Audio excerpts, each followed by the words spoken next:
Namaste everyone, ChristianRLong, Life Enhancement Consultant, giving you a big and beautiful shout out on this Tuesday. Can't believe it's already Tuesday. It feels like it was just Monday yesterday. Tuesday evening here in Denver, Colorado. It's about 5:30-ish, a little after 5:30 p.m. Mountain Time. And I'm going to be getting a massively amazing healing from one of the master pranic healers within the next 45 minutes. So I want to jump on real quick, give you guys some love and share some interesting energies around the topics of energy healing, meditation, and practical spirituality. We've been doing this work for over 14 years, spreading the message of Grandmaster Choa Koksui, pranic healing, and Hatha yoga to thousands of people around the world, day and night, weekends and weekdays. Thanks for the thumbs up. I appreciate it. Thanks for the love. And so today's topic, I was thinking, well, what's a topic that would be interesting to you guys? And here it is, the secret to miraculous healings. You might be saying, well, wait a minute. The secret to miraculous healings, what makes a miraculous healing? Well, I'm glad that you asked. A miraculous healing is basically, we think certain laws of nature have been bent or tricked or subverted in order to make the miracle happen. But in actuality, a miracle is simply using laws of nature that are unknown to most people, that are unknown to the common ordinary person or to the average person. So when a miracle happens, it's not in contradiction to a law of nature, it's simply being supported by a law of nature that most people don't know about. And how did some of these laws get discovered? Well, I'd like to give Yvonne, Namaste, long time. Welcome, welcome, welcome. I'd like to give credit to my teacher, Grandmaster Choa Koksui, the modern founder of pranic healing and Hatha yoga, because about 30 years ago, he brought pranic healing to the United States in 1988. And he wrote a book called Miracles through Pranic Healing. The original title of this book was The Art and Science of Pranic Healing, and it had an orange cover. But through lots and lots of experimentation, trial and error, and producing miracles around the world, he decided to change the name from The Art and Science of Pranic Healing to Miracles through Pranic Healing, because an ordinary person with a little bit of training can open up this book, follow the recipe, and produce a miraculous healing result. Now, why is following a recipe important? Well, if you want to bake a cake, if you've never baked a cake before, do you think you should guess on what the ingredients should be and when you should put those ingredients in? Or do you think you should follow a proven recipe on how to bake brownies or cake or ho-hos or pies or whatever? Do you think you should follow a proven recipe? That would make the most sense, right? So you don't have to be an expert baker, or you don't have to intuit how to make the best cake ever. All you do is have to find a recipe. That's funny. All you do is have to find a recipe.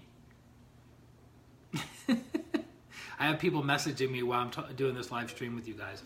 You have the recipe, and then all you do is have to follow the recipe, and you get to produce the cake just like the world's best chef. Now, in my understanding of doing pranic healing for over 14 years, it is the only energy system in the world that has specific customized protocols or customized recipes for healing all kinds of physical ailments like lower back pain, toothache, sciatica, sinusitis, right? Also emotional, mental disorders like phobias, addictions, rage, depression, suicidal tendencies, and also relationship turmoil, financial turmoil. So each and every condition that we have throughout our day, our week, our life, there's a specific customized pranic healing protocol for that, or recipe, that was developed by Grandmaster Choa. So isn't that beautiful that you don't have to be what is known as a natural born healer in order to produce a miraculous result? Because these people do exist. If you're familiar with John of God down in Brazil, he has been known of producing miraculous healing results for the people who have seen him from all over the world. But if you ask him, well, how did you do it?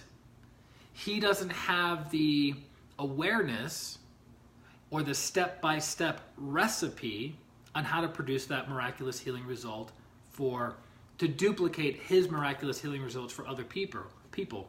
So that's what made Grandmaster Choa Koksui's genius so genius and so brilliant is that he goes, all right, there's these people called natural born healers that produce miraculous healing results. I'm a chemical engineer, and engineers are really, really good at reverse engineering things and figuring out how things work and why they work. So I'm going to find out what a natural born healer does, and I'm going to reverse engineer it, systematize it, put it in a book, hey, Stephanie, namaste, and then teach people how to do that on a consistent, duplicatable basis. So Yvonne says, does John of God use energy? I would think so now that I know pranic healing, but I've never actually looked into that since. What is his method? Excellent question. I'm going to give that a thumbs up. Beef. It was so funny. I was going to text you about an hour ago, and I kept thinking, who do I have to text? Who do I have to text? Who do I have to text? And you came onto the stream and reminded me. So how do you mentally handle social engineering? That's a very good question. Let's go to Yvonne's questions real quick. So her question is, does John of God use energy for healing? Well, what do you think? If everything is energy, right? Everything is made up of energy. My hand, my shirt, the iPhone, laptop, desktop that you're using to watch this stream, everything is made up of energy. So yes, when he's healing people, he's using energy. Now, if you were to ask him, what are you consciously doing? He most likely would not be able to answer you because that's not his specialty. That's not his area of expertise, right? So yes, he's using energy. The cool thing is, because Master Choa and because of pranic healing and our Hatha Yoga, we specialize in energy, we're able to look at other healing modalities, other meditation practices, other yoga systems, and understand them on a very high and very deep level because we understand energy. It's kind of like if you understood the law of gravity, you're able to look at anything that is influenced in the law of gravity and understand why it works, why it can stay up in the air, or why it doesn't work or can't stay up in the air, right? So it's understanding the fundamental principles and methodology of energy. Now, Stephanie's asking the question, how do you mentally handle social engineering? How can I heal my mind? So, correct me if I'm wrong, Stephanie, what you're referring to is, how do you prevent other people from negatively persuading you to do or not do something? Might be in your best interest, might be in the best interest of another person, or another group, or organization, or the country at large, right? It's not you making that. So there's a class that Grandmaster Choa Koksui developed many, many years ago called Psychic Self-Defense for Home and Office. Psychic Self-Defense for Home and Office. And in that class, you're taught how to shield different aspects of your energy so you're not negatively influenced emotionally, mentally, physically, and even spiritually. So that's what I would recommend looking into. There's also the book that you can purchase called Psychic Self-Defense for Home and Office. But the best way to heal your mind that I am aware of is good diet, plenty of hydration, plenty of sleep, regular meditation practice, and receiving regular energy healing or doing energy healing on yourself. And it's interesting because a lot of people say, well, I feel like I'm being psychically attacked all the time by my friends, by family members, by coworkers, right? There's this thought that one is being psychically attacked all the time. And in most cases, we found 90% of most cases of psychic attack, it's the person attacking themselves. What do you mean it's the person attacking themselves? It's the person has a subconscious belief or program running in the background of their life that is sabotaging them, not other people. Because in actuality, most people have better things to do with their lives than to sit down and psychically attack you. Now, if it's a true psychic attack from a black magician, someone who is skillful at using subtle energies to hurt another person, typically those people go for much, much bigger, more influential, more persuasive people, not an ordinary, common, everyday person. So my recommendation, again, plenty of hydration, good nutrition, Drop the sugar as much as you can, plenty of sleep, daily meditation practice, and regular energy healing. So Yvonne says, I love hearing that. My boyfriend has been healed since pranic healing came into my life, but he is so scientific and won't hear anything healing, but it's awesome to hear others who have made sense of it scientifically. Yes, so Yvonne makes a very good point that there's people within the scientific community or people who consider themselves scientists that say, well, how does waving your hands in the air in front of another person, or even at a distance of 1,000 feet or 1,000 miles, how does that influence the other person from healing? Is it a placebo effect, meaning the other person thinks they're getting healed, and so they change their thoughts and their feelings and they actually get better? Which is funny because in 1/3 of all cases, the placebo effect is actually improving the health of a person, which is better than most medications. So when someone thinks that they're getting a medication for their depression or anxiety or anger, all those things improve, even if it's a sugar pill. It's pretty amazing, right?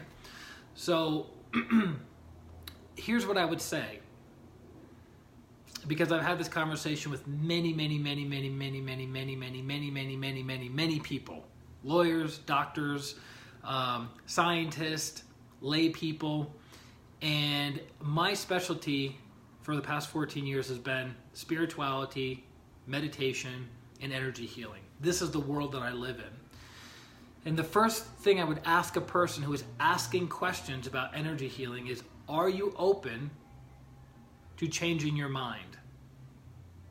Are you open to changing your mind? And if the person says, well, what do you mean by that? Meaning, if I'm able to produce evidence that this works, are you going to be accepting of it, or are you going to find something else, another hole in it, another problem, another challenge? Because I realize many people, especially the people who consider themselves scientific, A, they're actually not using the scientific method when they make the claim that this doesn't work or it's all in your head.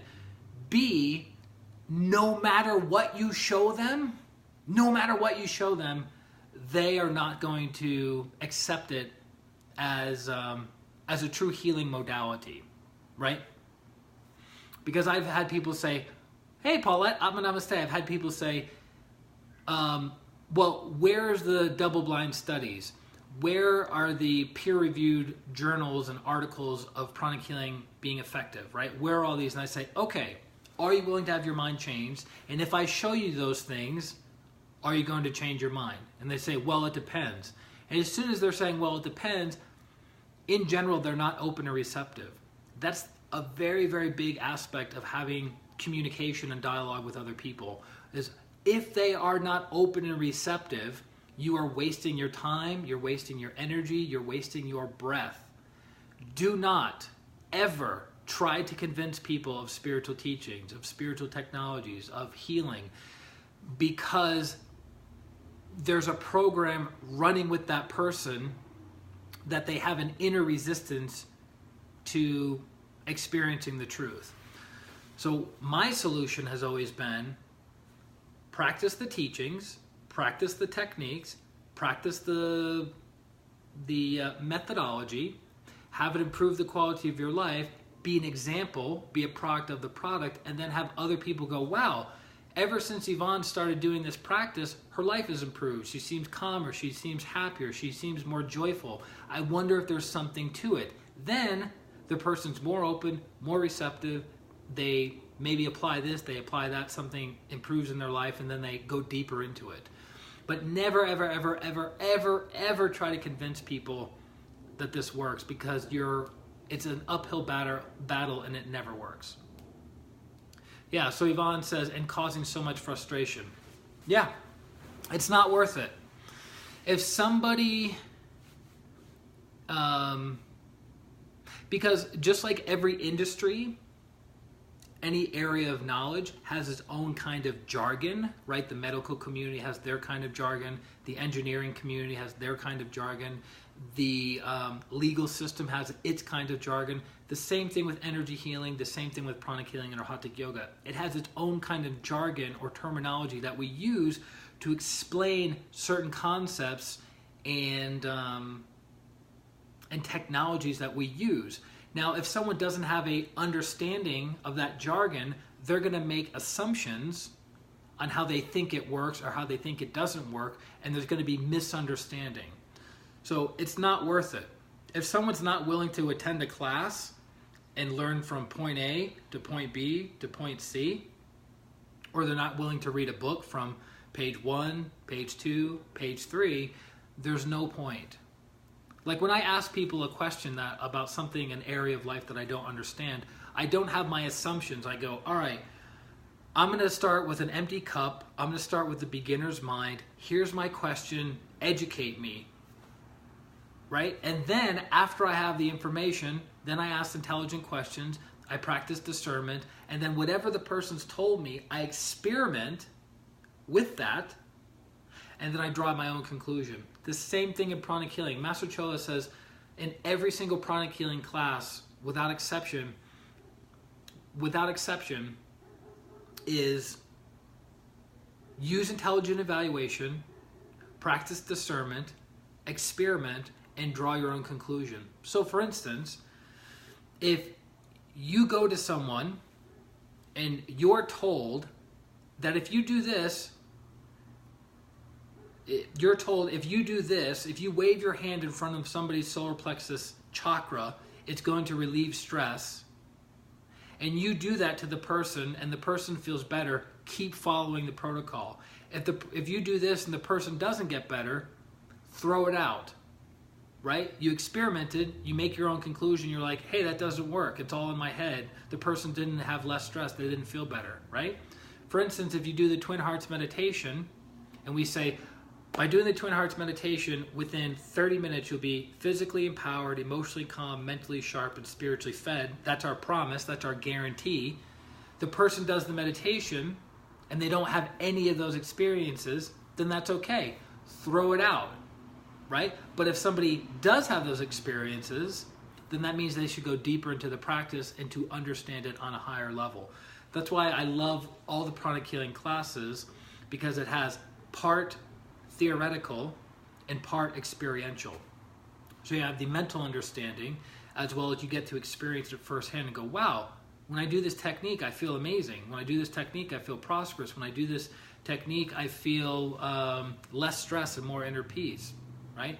So practice, practice, practice. But again, be a product of the product. Have you ever noticed when people are super excited about something for the first time, they want to go out and share it with everybody? And what is the feedback that that person gets? Usually negativity, skepticism, cynicism. The person's like not wanting to be bothered with it because you don't have the years of experience to coolly, calmly, and clearly explain to the other person. And you don't really have to explain anything. It's more of like asking questions. Hey, if I had a technique that give you deep inner peace in 15 minutes, would you be interested in learning it? No. Great, end of conversation. But if they say yes, go, here's the CD, here's the video link, here's the whatever, the person practices it, they have inner peace, mission accomplished. You're spreading light, love, and power throughout your circle of influence. So, that's the secret to producing miraculous results. Grandmaster Chola Koksui experimented not dozens of times, not hundreds of times, not thousands, but tens of thousands of experiments over his 30-year career.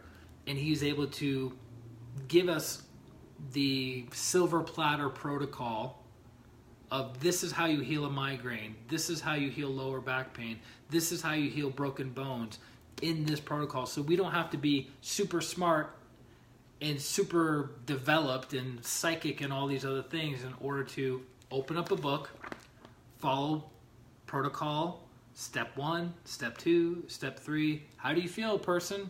How do you feel, client? How do you feel, patient? I feel better, my headache's gone. Or my headache's been reduced by 50% or 75%. Or my headache is still there. It's still there, huh? Okay, let me do this part one more time. Oh, how is it now? 50% better. Perfect. Close the book, you're done. This is how we're able to produce miraculous results, because most people on the planet are not natural-born healers. So that's it. I'm glad that you guys joined. Yvonne, thank you for your questions. It it added a nice little avenue change for all of us.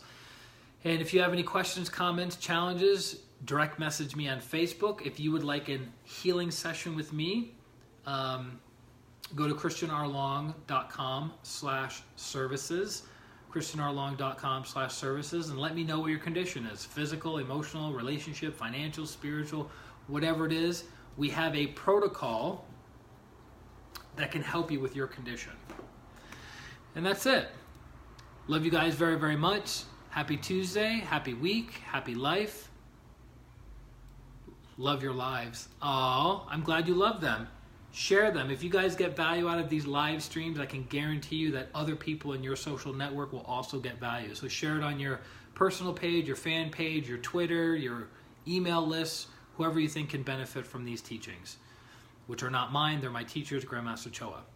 And that's it, guys. This is Christian RLong, Life Enhancement Consultant, wishing you a beautiful everything. Atma, Namaste. Bye-bye.